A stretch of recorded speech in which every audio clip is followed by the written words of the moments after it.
Welcome in everybody to another episode of 410 Sports Talk. I'm Glenn Martin here with my co-host James Haskell and a new friend and guest of the show, Sarah Ellison, of course, the former Ravens media editor. Sarah, thanks for joining us. Thanks for having me, guys. This should be fun.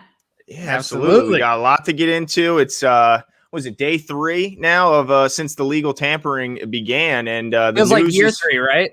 Yeah, man, the news is flying in, and some fans are getting a little bit uneasy about seeing a lot of these guys they were hoping came to Baltimore going elsewhere. But hopefully you can give some clarity and maybe calm some nerves of some Ravens fans out there. I know, rip my mentions. It's always around this March time that I just have to try to heal people's hearts. But let me say this: the free agency is going exactly as those that are plugged in expected it to go.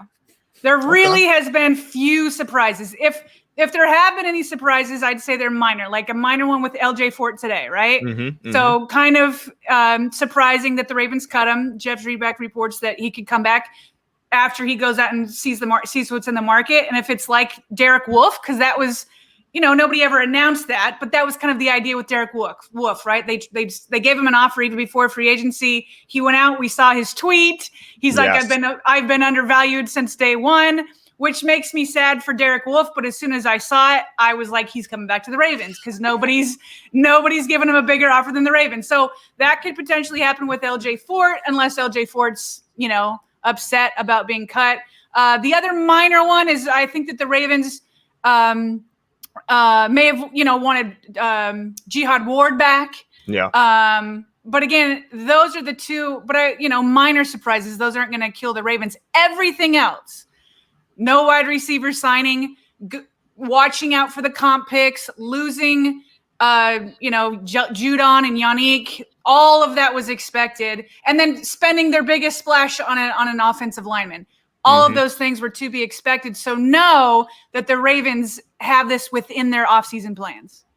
Yeah, I agree with you as well. I think that the overarching theme on those comments is that we should have trust in the front office. And I believe, and I think Glenn's the same, Sarah, you're probably in the same boat. I think we have the best front office in the NFL, and I don't think it's that close.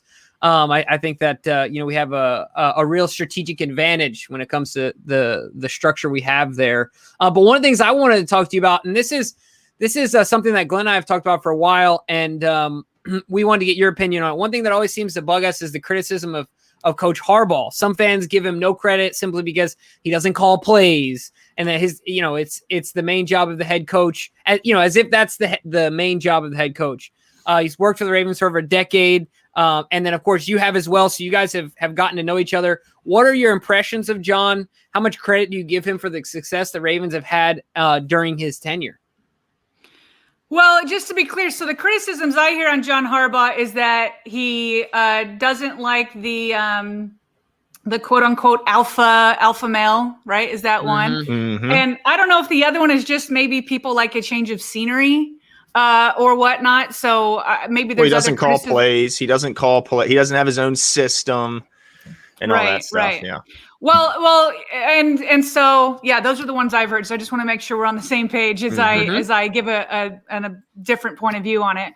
So first of all, John Harbaugh, when you talk about a first-class organization, and it's funny to me because you will hear player after player after player after player. We saw it with Yonda this week in Zeitler. Okay.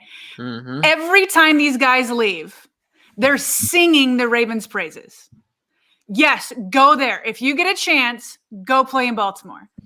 And if you think that is despite John Harbaugh, you're fooling yourself.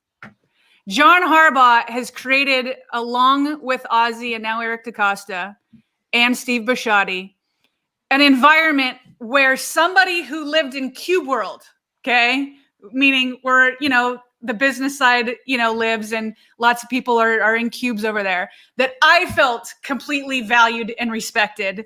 And I'm not even on the roster, okay? Because that's the culture throughout the Ravens. Everybody who leaves there calls it a first-class organization. Those who don't, you'll notice those who leave a little bit angry are ones that wanted to stay but the Ravens let him go. So, you know who those names are. In terms of an alpha male, that also, it's when you look at the overwhelming evidence is ridiculous. You know, I mean, you have the Steve Smiths. He was quieter, but you have the Anquan Boldens. John Harbaugh has no problem working with outgoing players. It's more rebellious players. And Earl Thomas is the epitome of that. This is a guy that wouldn't show up to practice, who wouldn't show up on certain days, or who other teammates were getting, also upset with because he wasn't around enough to learn the plays. So that's the distinction. It's not an alpha male. It's rebellious players. And Pollard was kind of in that vein, not as much as Earl Thomas. Don't want to put him in that same boat. So there's those two. And then in terms of calling plays, he doesn't. And that really, I remember interviewing Ozzie Newsome for my podcast on John Harbaugh. And, I asked him his point of view, and they really liked him because he was a special teams coach, because he said in special teams, you have to work with players that are in that 50, 51, 52, 53 roster spot. You have to work with them and get them to buy in when what they really want to do is play on defense or offense, right? And so he knows how to deal with all sorts of players, all walks of life. And so, but you do get to, when you're not calling the plays and you bring in a different offensive coordinator, is you can wildly change the offense, right? So you can go from a Joe Flacco straight to a Lamar Jackson with a vastly different offensive scheme. And suddenly the Ravens, I'm telling you, it might be the best rushing offense in the history of this league. Yep. Now, because fans enjoy, it's because people call it a pass-happy league, and it's not appreciated much. It's probably taken for granted. But by having that you create a culture where many people can thrive under different systems, I can tell you the Ravens view as a major advantage. Yeah, no, and we agree. We're big Coach Harbaugh fans here. We kind of compare him similar to what Tomlin does in Pittsburgh, in that he doesn't have an offense or defensive system, but is able to create a culture, and he's a great leader, and all the other good things that they both bring. So yes, we're absolutely in agreement there. But the most recent press conferences from Eric DeCosta and Coach Harbaugh as well kind of gave certain fans a little bit of hope that maybe Orlando Brown Jr. isn't on his way out, and he might end up being here for his final year and play right tackle here in Baltimore, and maybe even left if Stanley's not ready. Others thought it was just posturing by the two and said that it's inevitable that Orlando will get moved before the draft. So I ask you, Sarah, how do you see the Orlando Brown Jr. situation playing out? My view of it has not changed from the very beginning, and that is the Ravens have a threshold for what they will not go below in trading Orlando Brown Jr. And they, after that press conference, what fans are picking up on is they absolutely do not feel pressure to trade him. Now, I can tell you from working in there, and then also interviewing Steve Bisciotti and, the whole front office, I've done this. Steve Bisciotti especially believes in partnerships. Okay, this is a man who gives millions of dollars for people to do jobs, right? And then he doesn't micromanage them, but he's definitely around. And so when you create a partnership, that's beyond just the money, right? That's this idea of trust. And so they don't view their players as simply chess pieces, right? Now, obviously it's a business. It comes down to that when you're doing a roster, that has to happen. But the Ravens do an exceptional job in the vast majority of these player relationships in creating partnerships. And so when you hear John Harbaugh or Eric DeCosta says, we're going to do what's best for the team and we're going to do what's best for Orlando. They not only feel that way about all their players, but then they have this extra special tie because of his dad. They've known him since he was a kid. Yeah. So it's this balance, right, of trying to respect his wishes, completely understanding his wishes, but also not killing the team in the process. So what they've done is they said, okay, this is totally out of our plans. Okay. Mm-hmm. We're in a Super Bowl window. This kind of comes out of left field, but we respect you. So we're going to be good partners, and we're going to give you permission to go out and seek a trade. Now, I don't know if the Ravens communicated to them whatever their threshold is, but he must have some idea because he and his agents went out. Now, you'll notice that right after those press conferences, because then John Harbaugh said, well, if Stanley isn't totally healthy, but they expect him to be, but if he's not, he said, we have a left tackle, right? Yeah. Another one, meaning Orlando Brown. And Eric DeCosta said, well, he understands that he's under contract. So it's the Ravens being a good partner, showing as much trust as they can, go out and find a trade. Okay. But if we don't find it, we're not going to feel pressured into hurting our team, especially during the Super Bowl window. So I don't know what that threshold is. For me, it's always been first round value. So somebody on Twitter and by the way, you'll notice a day or two after those press conferences, Orlando Brown did that national interview with NFL media. Mm-hmm. If a deal was imminent, his agents wouldn't have set that press conference up. Okay. That was to me, and I could be wrong, the way I read it is that they were trying to drum it up after the Ravens put out such a feeling of stability. Like we don't feel pressured into doing it, you know? Mm-hmm. So anyway, that day there was suddenly an article or a report that the Vikings were interested. So somebody asked me, well, would you do it? Swapping. I think the Vikings are what, 14 or 16? I think 16. I think 16. So you swap them, plus they add in a third rounder. Well, to me, the Ravens are not going to get to number 16 anytime soon in the draft, based off the way they're playing with Lamar Jackson as their franchise quarterback. And that came out when they threw in the third rounder. It came out to about number 30 in the draft. For me, that was enough. Some other fans might want more, but to me, that was first round value right around number 30. So I don't know what the Ravens threshold is, but that would be mine. I would love number 16 because that's a better shot to replace Orlando Brown with a tackle. So yeah, they don't feel pressure, but they're going to be a good partner and be real about if you can go find a trade that works for us, we'll do it. Yeah, I'll tell you what, that's been so interesting for both Glenn and I. We've been all over the spectrum where I felt like before we kind of had opposing views. And then, we've kind of come back to around the idea that they could be holding on to him for the sake, like you said, there's this window and they've got to take advantage of it. So you've got to have one eye on the present and one eye on the future. And it's a really tricky spot to balance. But if they did make that move and move up in the draft, a lot of people are starting to get concerned, of course, with the departure of Ngakoue, with the departure of Judon.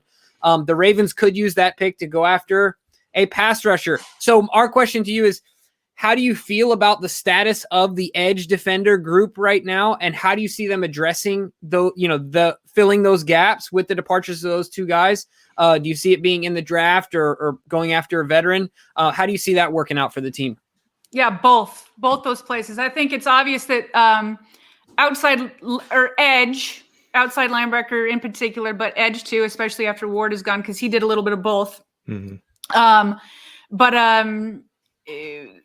It's by far the biggest need, right? If offensive line started right now, it'd be fine.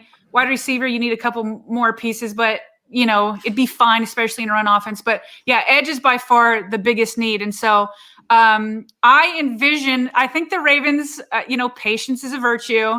This is a very slow moving market because of the COVID cap. Teams just don't have a ton of money to spend. And that plays into the Ravens' strength, which is patience. And so I think that they knew both Judon and Ngakoue would be gone. And I think that they look forward to those comp picks, especially knowing that a Lamar Jackson contract, whether it's this offseason or next offseason, the Ravens are going to have to live and die by the draft. Mm-hmm. If you think free agency has been hard now, wait until you're paying Lamar $40 million a year. So I think right before we got on, I saw, did Reddit get picked up by the Panthers? Yeah, he did. $8 million for 1 year. Yep. Yeah. So that shrinks. It shrinks it down. So I do see the Ravens getting a veteran. I think Carlos Dunlap, the Ravens were rumored to be in with him. That makes sense. He's a cap casualty. Kyle Van Noy, I know people aren't very excited about him, but he's a cap casualty. So those ones. Now, if you wanted to get another name that isn't a cap casualty, that's fine. But just know it's going to be more I would think it's going to be more in the range that Ward just got, because in the comp pick formula, you don't want to go much higher than what, 2.53 million, because that's what Ward got. You want to cancel out Ward. You don't want to cancel out Judon or Yannick's comp picks, which are going to be much higher. So again, that's why patience is going to be a virtue. If the Ravens can wait a minute, whether it's a wide receiver or an edge defender, and find somebody that's going to be a bargain and still, a strong, there's a ton of names still out there, and get them in that $3 million range, I think that would work. And then I definitely think that they're going to hit it in the draft. It could be one of those where they not just hit it once, but twice, like they did with the inside linebacker. They've done with tight end in the past. It could be, very well could be a first round draft pick and then maybe a fourth rounder again. That's how big of a need it is. Yeah, I'm starting to get concerned. I'm thinking, who is going to sack the opposing quarterback this year? Because if it's just Jalen Ferguson, I'm starting to get a little nervous there. But it's still, we got some time. Jimmy will tell you, I was kind of hoping for Hassan Reddick. I thought he had some gaps in his game, but he would definitely bring some punch to the pass rush, and I think he could cover a little bit too. But I guess we have to wait and see and hope for another guy. One position, there's still a lot of fans hoping the Ravens add some type of weapon to the offense, whether that's receiver or tight end. And so when you think about our offense, what they run here in Baltimore, and the players currently, on the roster and available, which position do you think is better? What do you think would benefit us more, getting another playmaking tight end or a playmaking wide receiver? So what the Ravens need, far and away, what defenses show against the Ravens, and it's how they're trying to strap Lamar, is with zone defenses, right? So you're going to need somebody. And when you do that, the middle of the field opens up a lot. A lot of people say Lamar doesn't throw to the outside a lot because it's his weakness or whatever. And that might be true. But the other part is that, they're defending him with zone defenses, which you need a target who can play the middle of the field and find that soft spot in the zone defense. And this person has to be willing to get beat up a little bit in the middle of the field. Okay. So there are wide receivers that can fulfill that, and there are tight ends who can fulfill that need. That is what the Ravens need. So obviously, in at least in my view, the Ravens were hurt by the loss of Hurst, right? Love that the Ravens, got an amazing running back, J.K. Dobbins in his place. And that's a big part of what's going to be this run game in the future, but it did hurt them. And so I do think that they need two more weapons. And so, but whichever you do, and I think they'll address both, but that's the need right now. You need somebody, and I do after each game, I do a show with Kadri Ishmael, right? So he's a guy that knows what he's talking about with wide receivers. And there's nobody that I heard all of last season who was harder on the Ravens wide receivers than Kadri Ishmael. And he just week after week after week was like, these receivers have got to go up there and make a play for Lamar. Like, get in there, be physical, snatch the ball out of the air. And it just didn't feel like there was that physical presence. And I think that's what's lacking on the opposite side of Hollywood Brown. You obviously have Andrews, who does a bit of that, but they need another one of those. You need another one of those guys that can work at the soft spot in his zone defense in the middle of the field and go up and make a play for Lamar. You grab that ball, you protect that bar, and, hit some people, and, take a hit if you need to over the middle. But whether that's a receiver or tight end, that's what they need. Yeah, I think Glenn and I have talked about this. It's going to be really interesting. Ravens have been a little bit on Zach Ertz watch, I feel like, since, previous to the injury during the season, they were rumored to be connected to him via trade. And, at this point, obviously with the Eagles allowing him to go out and seek a trade. And I know that their offensive line is in shambles. So who knows if something is put together with an Orlando Brown Jr. Asset, in that trade as well as Zach Ertz. So it's definitely going to be interesting, but I agree with you there. Glenn has been dying for a guy He's been dying. I'm telling you what, Sarah, the day that a Ravens receiver high points the ball like Anquan Bolden used to, I think Glenn might faint. You know, like one of those fainting goats. Like, I think that's it. He'll just stiffen up like a board and just drop to the floor because unreal. I mean, Miles Boykin, I was so high on. I went to the camp when he was a rookie. I'm like, man, this guy, he looks like the grown man in the room, and he's a rookie. But, man, when he's on the field, he certainly doesn't play to that size and strength.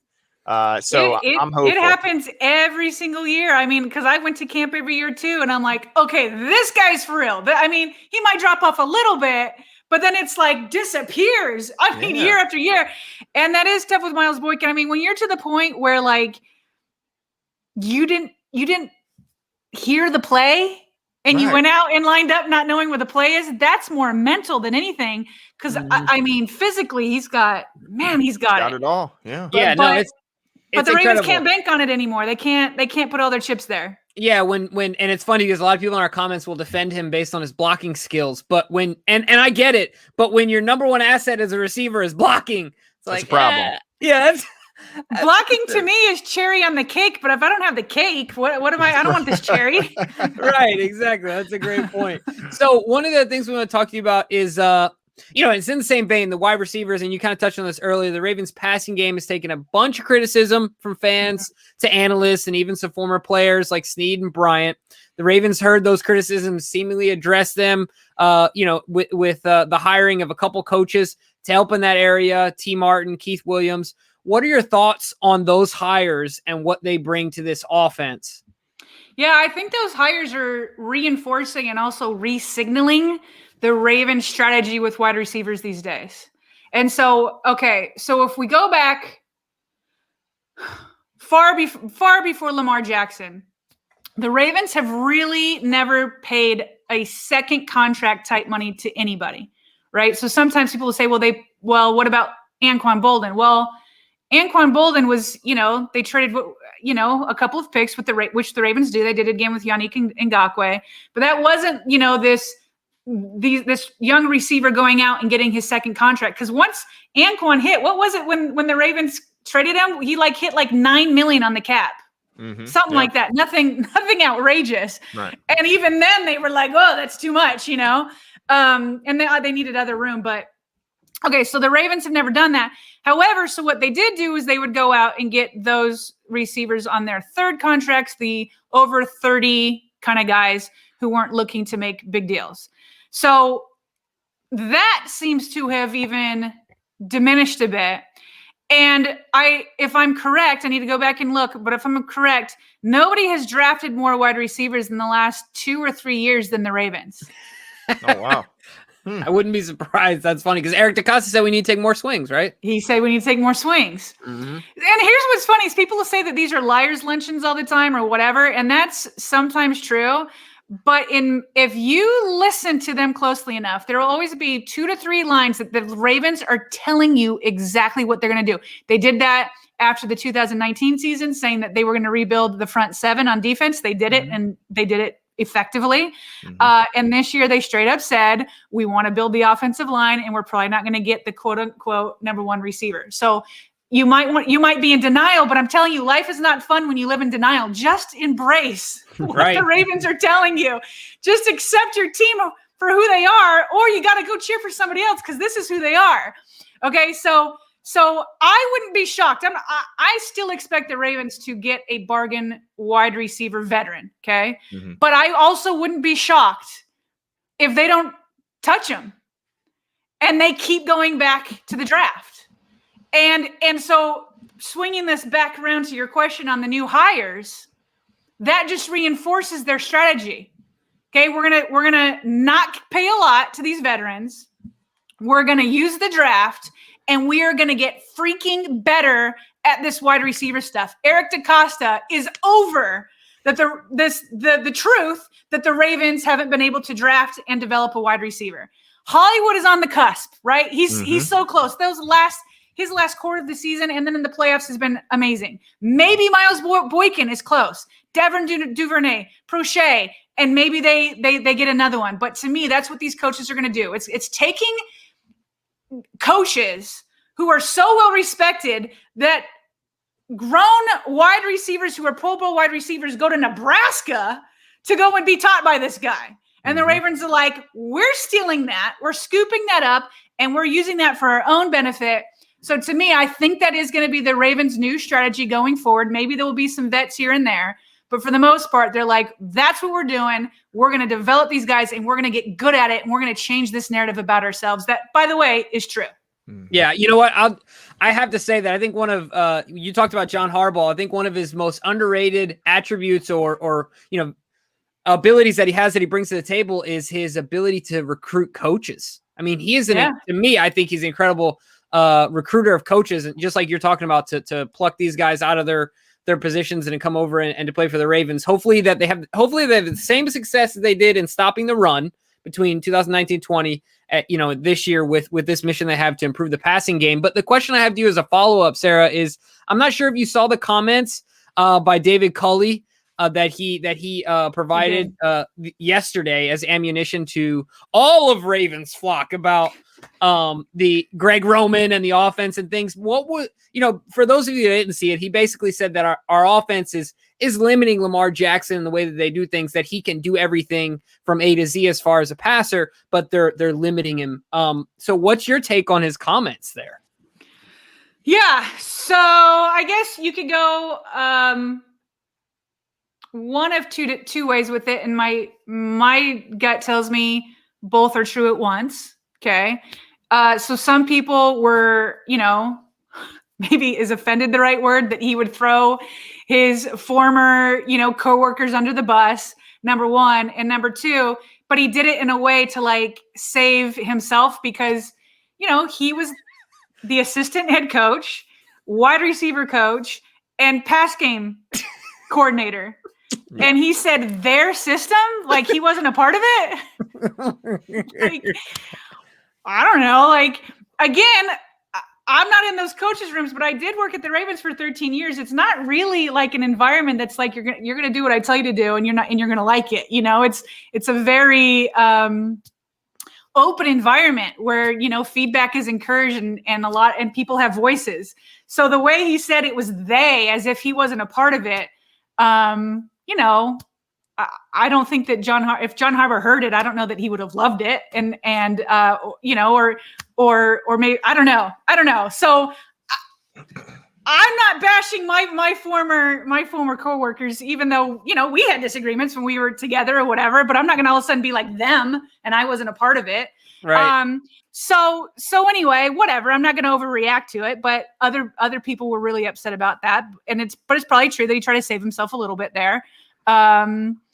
And by the way, at the same time, sticking up for Lamar, which I appreciate, that's like Ravens flock is like taking on this like incessant need to protect and guard Lamar at every possible turn. And sometimes I do that myself. He's such a lovable guy and he's so talented. So in part, maybe he's sticking up for Lamar. So, I don't hate that. Yeah. Now, the third part of it, though, which I think is also true, is that maybe the Ravens can open up things a little bit. Mm-hmm. Okay. Maybe they can. Now, do I think it's as bad as Steve Smith was saying? And like, Roman needs to be fired, this and that. I don't think so. I'm not throwing the baby out with the bathwater because, again, this is a historic rushing attack. And the Ravens, everybody keeps saying, okay, it's good in the regular season, but not the postseason. Well, that's true of almost every non-Tom Brady team. Okay. I'm not trying to be a cheap knockoff of the Chiefs. I'm not trying to be a cheap knockoff of the Bucks. Okay. That's everybody for more than a decade has been trying to do that, and they keep falling short. Mm-hmm. So let's embrace who we are. Let's embrace who Lamar is. And by the way, Coley's got it right. Lamar can do more stuff. So I'm not trying to say he can't, but let's not forget what makes him special. And sometimes fans, in defense of Lamar, and this is all in like good intentions, they want to prove that he's this amazing passer, right? And that's fine, but not so much that you take away what makes him special. Lamar and do you guys remember Lamar and his Florida coach? I can't remember his name. Josh Harris. Josh Harris. There you go. Mm-hmm. So when Lamar had COVID, right? Before Lamar had COVID, do you remember that like he was not taking off even when there was a lane? Nobody's open. And he's staying in the pocket, right? I mean, this was going on for more than half the season, about half, but a little bit more. And then he comes back and suddenly he's running everywhere. Like the Ravens are about to lose off on the playoffs, right? They're about to lose off on the playoffs. And suddenly he comes back and he's running like he did in 19 and maybe even closer to 18. And people are asking him, Lamar, what's gotten into you? And he's like, oh, COVID, I just renewed my love for the game. I call BS on that. Lamar's love for this game never dies. This guy has so much love for the game. He's got so much passion. What I think, because I combined it with some interviews that Josh Harris did. Did I just say his name right? Yep. Yeah. Mm-hmm. Yeah. Okay. Josh Harris did. Harris said that he talked to Lamar during COVID, and Harris said to him, don't forget what makes you great. Don't forget, you go be you, make them do with your legs also. Mm-hmm. And so it's going to be this constant, and it's going to be forever in Baltimore until he wins a Super Bowl and NFL wide. It's going to be this constant thing. Is he passing enough? Is he throwing enough? You'll remember at the end of 2019, what was the criticism? Why did you make Lamar throw so much? His bread and butter is running, and you took that away, and Roman abandoned the run. So then in 2020, Roman didn't abandon the run. Well, why don't you open it up more for Lamar? So this game can go back and forth forever, right? Mm-hmm. Now, the Ravens are going to have to hit the exact right pocket, right? And they haven't hit it yet. And the biggest pocket that they need to hit is when that rushing attack is closed down. What are you doing to help Lamar? Because, the weapons aren't quite there. It's not there. Now, he was efficient in 2019. They was the number one offense in DVOA passing. So that's what they're looking for. But don't think that just because you tweak the attempts that all of a sudden that solves everything. If it was just an attempt like 50-50, then everybody would just be 50-50 and, oh, wait, we win. That's not it. You have to be effective too. And so a big part of this is the offensive line. The Ravens got a big piece. Big piece. If Lamar has an offensive line that he trusts, and he clearly wasn't trusting him at the end of the year, I think just that alone puts him back in the MVP conversation. Then you get him one or two more pieces that can do what I was saying in the middle of the field, can go off and snatch a ball, and that doesn't have to be a big name. He's back in the MVP conversation. But you just got to find that pocket. The Ravens are close. Do not blow it up. Tweak it. You're so close. Wow. Yeah, very good points there. And it's like Josh said on our show, Jimbo, a yard is a yard. If it's on the ground or through the air, same with a first down. A yard is a yard, no matter how you get it. So, yeah, we're getting that put on a T-shirt, Sarah, and we're going to get you a T-shirt. That's right. A yard is a yard. I'll come back on the show once you guys send it. Nice. With this one. All right, well, let's switch to the other side of the ball. And I want to talk a position going into the offseason I didn't think would be addressed as much as it has been. And some fans believe that the safeties in Baltimore, while they're solid, they lack the playmaking department and would like to see the Ravens draft a more natural center fielder type at safety. So I'm curious your take. What's your take on Deshaun Elliott and Chuck Clark as the safety tandem? Well, I think Chuck Clark is phenomenal. I think that, and he's not the playmaking safety that you're talking about, but I think he's a staple. I think he provides so much flexibility for Don Wink Martindale. He can take a linebacker off the field because of Chuck Clark. He calls the plays.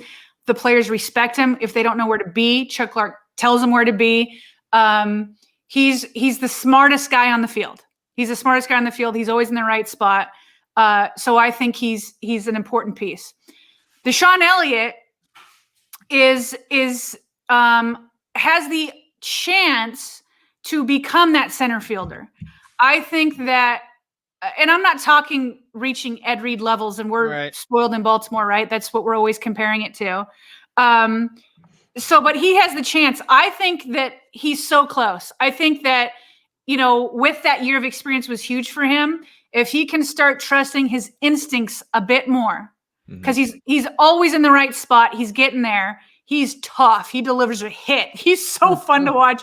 That hit on Derrick Henry. Oh my gosh, the meme is just keeps replaying in my mind. But he can be that center fielder, but and I think with that year of experience, obviously injuries hurt him. That in a year of experience, I'm hoping to see him come back this year and trust his instincts. And I think just being a half a step ahead of where he was last year, I think he'll be able to start coming up with more picks. That said, the Ravens need more depth regardless, And so if they draft a safety that's more in that mold, I'm all for it. Yeah, and then not only will he get a half a step faster, I agree with you, but the game, I think, is going to slow down for him now that he's got a whole year under his belt where he's one of the legitimate starters. He's been in the system for a couple of years, but he is now the guy, and having that full season underneath him, was definitely going to be important. One of the other questions we had for you, Sarah, is regarding the big guy up front, big baby Brandon Williams. Of course, he has the second highest cap hit this year. And the Ravens could save $7 million in cap space if they release him, but they would also incur $7 million in dead money.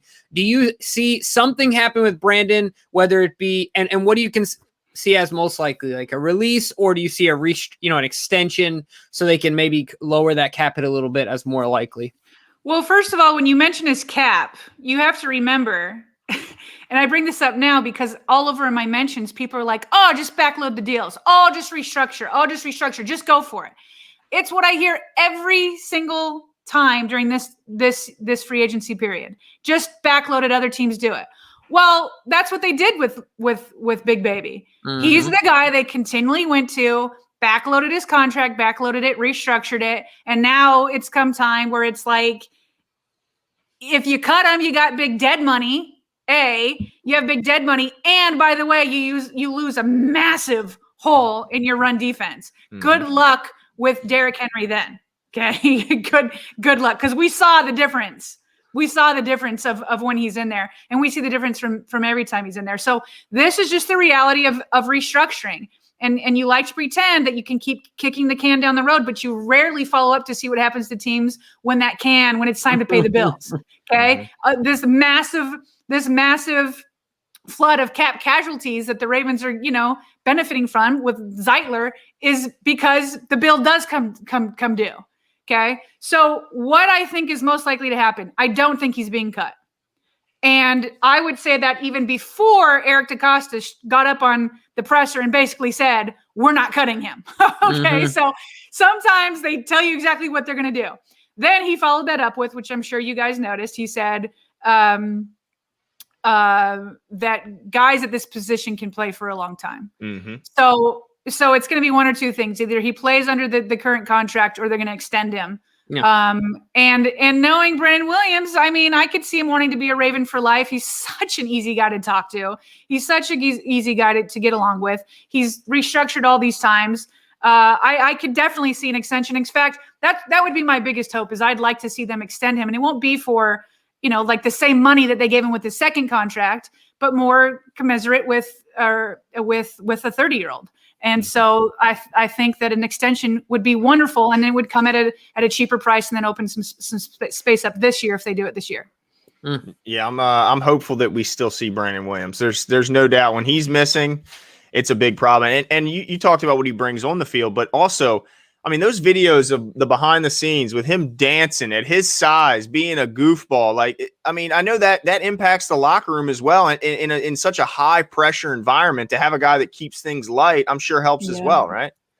100%. And then did you hear Eric DeCosta say that, like, it used to be when they work on character, the character side of recruiting, whether it's draft or veterans, they talk about it more than they almost do now of on the field stuff. And if you want to talk about a character guy, this is a guy who was cleaning latrines.